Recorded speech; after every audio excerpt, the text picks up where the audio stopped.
This is Andi Purewal for ID Boxing, and I'm joined by Matt Macklin here in Bournemouth. Matt, I would like to say we've got beautiful weather, but it's a bit misty and cloudy. I'd say misty, cloudy rather. How are you there?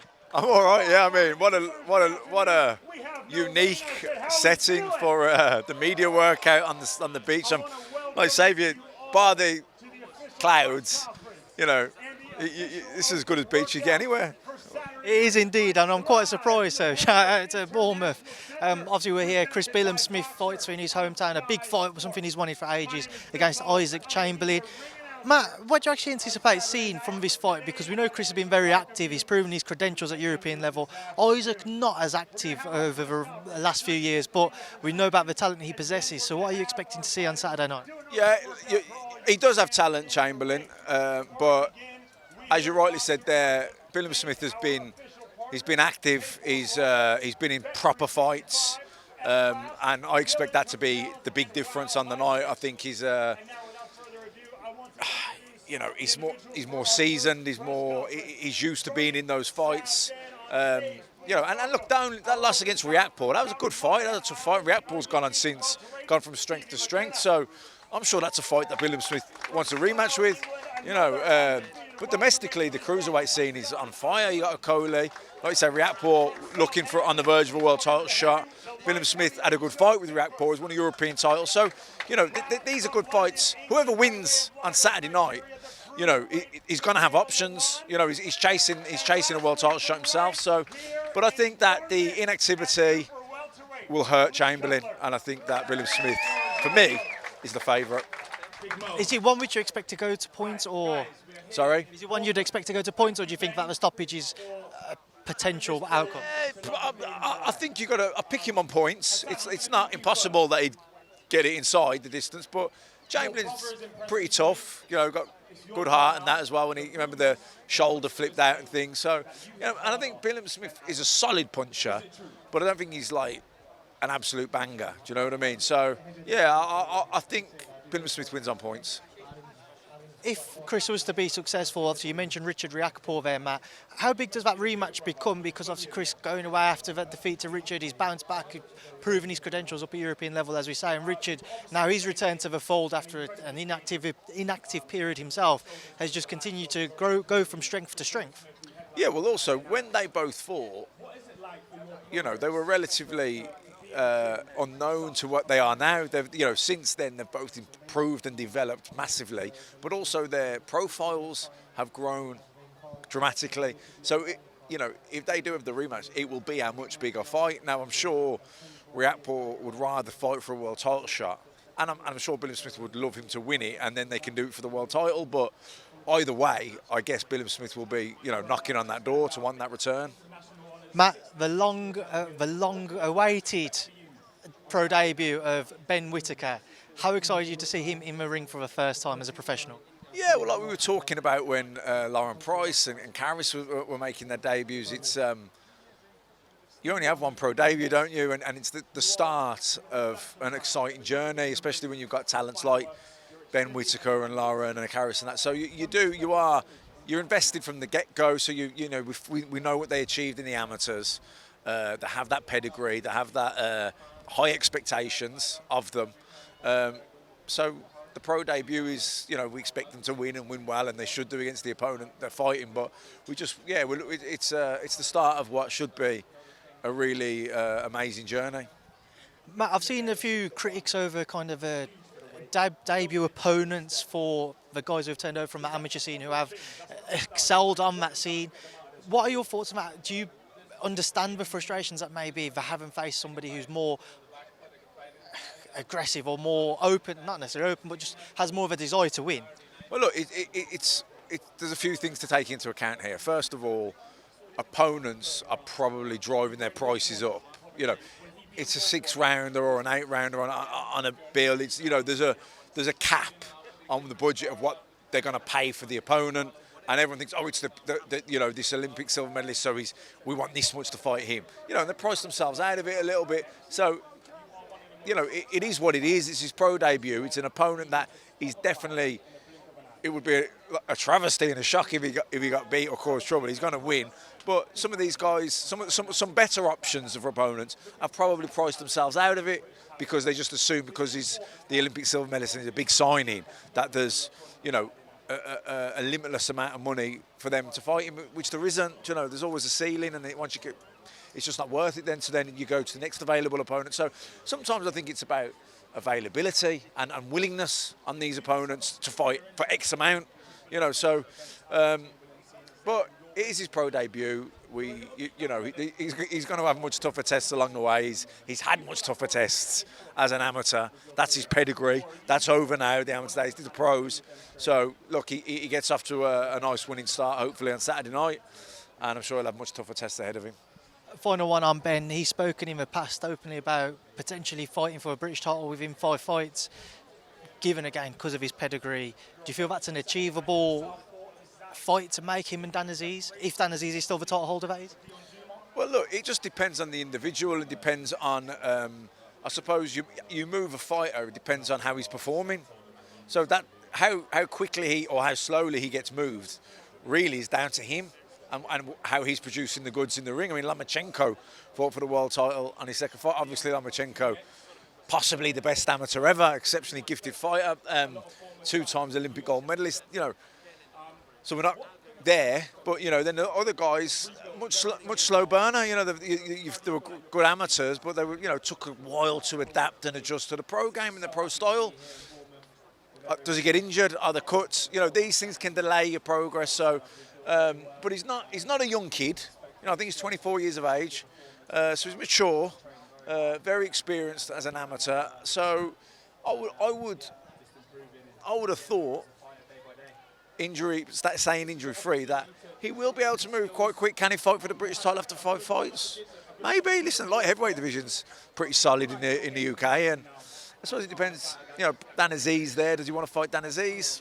You know, I'm sure Azeez will take that fight. He seems to me like a guy who'd be willing to fight anyone. Could he? Has he got enough skills to compete with Benn Whittaker? Benn Whittaker going to be too slick, too mobile? Don't know. It's his pro debut. Let's get this out of the way and let's see where we are in 5 fights' time.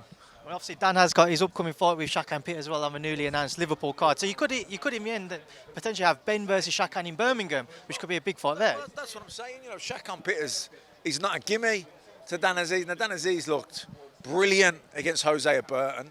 Then he didn't look as good in his next fight, did he? Would he get a bit carried away with himself maybe after the praise from his performance with Jose, or was Jose not the fighter he once was, and did that flatter Azeez? There's so many variables and factors that to take into account that can affect why you perform really good or why you don't perform. Did you perform really well, or was the opponent just not as good as we thought? You know, or had seen better days like Jose? You know, maybe he's not the guy he once was. So that into account, does that flatter Azeez? Either way, it was a great performance, and he is up there now domestically. So it's I'm sure that's who Benn Whittaker has got. I'd say that's his short-term goal. Final one on this card, Matt. Just get your thoughts on his Frazer Clarke, obviously returning for his second outing as a professional. What are you expecting to see from him? Yeah, hopefully a dynamic, impressive knockout performance. You know, his pro debut ended up being a last-minute opponent. That can happen. It's no one's fault. Been injured as well, so his progress has been delayed. It hasn't been as quick as we would have liked, but he'll be looking to steal the show. They will all want to steal the show, by the way. They're all looking. They want to be the one that everyone leaves the arena talking about. It's a good card. Maybe not in terms of all competitive matches, but the main event's a really good fight. And then there's a few showcase performances. Benn Whittaker's pro debut, Frazer Clarke. You know, there's a few showcases on there. Matt, away from his card, just get your thoughts on a few other things. After in the last couple of weeks, we've heard rumours, we've heard reports that Eubank Jr and Conor Benn could be getting ready to step into the ring now. When Billam-Smith signed with Sky and Boxer, people assumed that Billam-Smith and Eubank Jr were due to meet at some point. Just want to get your thoughts on that entire situation, though, and the potential for Conor versus Chris at what seems to be a catchweight, if it's agreed, around the 156 mark. Yeah, I mean, look, Conor 147, moving well. You know, fighting sort of former world champions past the sell-by date, but he's getting their names, his profile's building, he's had some explosive knockouts, he's really growing, becoming a star. and obviously Chris Eubank Jr. Lost to Billy Joe Saunders, lost to George Groves, but has come back with some wins and wants to get a shot at a world title. It's one of those, isn't it? Part of me thinks just focus on your own weight class and get a world title shot for both guys. And then another part of me thinks, well, you know, because of the history of the names and the dads, obviously it'd be a massive money spinner. And boxing's a tough game of business, and if both of them can get a massive payday, you could never begrudge any fighter that. That said, you know, because of where kind of Benn is, and he's moving so nicely, and he's undefeated, and his confidence is sky high. You know, for him to go up 8, 9, 10 pounds, and really probably be a lot more on the night of the fight by the time he rehydrates up.